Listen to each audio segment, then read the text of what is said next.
Awali ya yote nitumie nafasi hii kuwashukuru sana wananchi, watumishi pamoja na wananchi wote waliojitokeza katika zoezi hili la kufanya usafi katika maeneo yetu ya umma ikiwemo katika eneo hili la soko kuu la Songea. Shughuli hii ya usafi ni kuelekea maadhimisho ya kifo cha hayati Mwalimu Julius Kambarage Nyerere, baba wa taifa letu, ambayo tunaadhimisha hapo kesho tarehe 14 mwezi wa 10 2025. Siku hii ya leo tumefanya usafi katika maeneo mawili ikiwemo hospitali ya rufaa ya mkoa wa Ruvuma pamoja na eneo hili la soko kuu.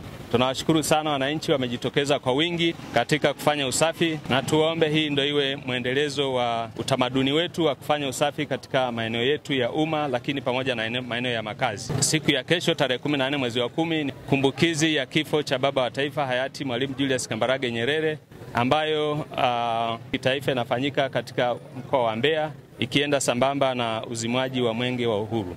Moja ya falsafa kubwa za Mwalimu Julius Kambarage Nyerere ilikuwa ni uhuru na kazi. Baada tu ya nchi yetu kupata uhuru, Mwalimu Julius Kambarage Nyerere alianzisha falsafa nyingi ikiwemo hii ya kuhamasisha wananchi kufanya kazi. Kwa hiyo kupitia falsafa hiyo, na sisi kama ofisi ya mkuu wa mkoa tukishirikiana na manispaa ya Songea tuliamua kuitumia falsafa hiyo ya uhuru na kazi kudumisha kufanya kazi kama sehemu ya kumkumbuka Mwalimu Julius Kambarage Nyerere katika mambo mengi aliyoyafanya. Ndugu waandishi wa habari na ndugu wananchi, kabla sijahitimisha niwakumbushe kuwa moja ya mambo ambayo Mwalimu Julius Kambarage Nyerere alikuwa anayahimiza katika uongozi wake ilikuwa ni uzingatiaji wa demokrasia.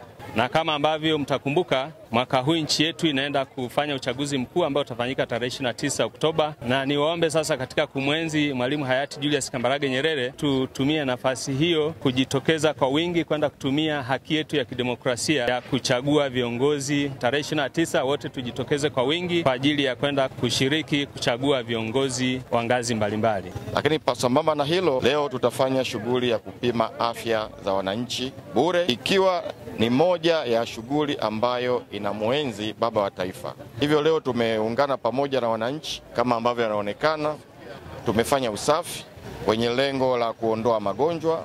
Mtu ni afya na afya pia inahusisha usafi. Kwa hiyo tumeshiriki zoezi hili katika maeneo haya mawili, lakini zoezi hili ni endelevu. Hivyo niwakaribishe wananchi kupima afya zao.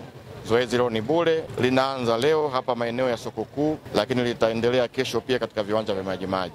Katika viwanja hivi tunatarajia hasa kufanya uchunguzi wa magonjwa yasiyoambukiza. Magonjwa hayo ni pamoja na shinikizo la damu, kupima uzito, kupima sukari na kuangalia hali ya lishe.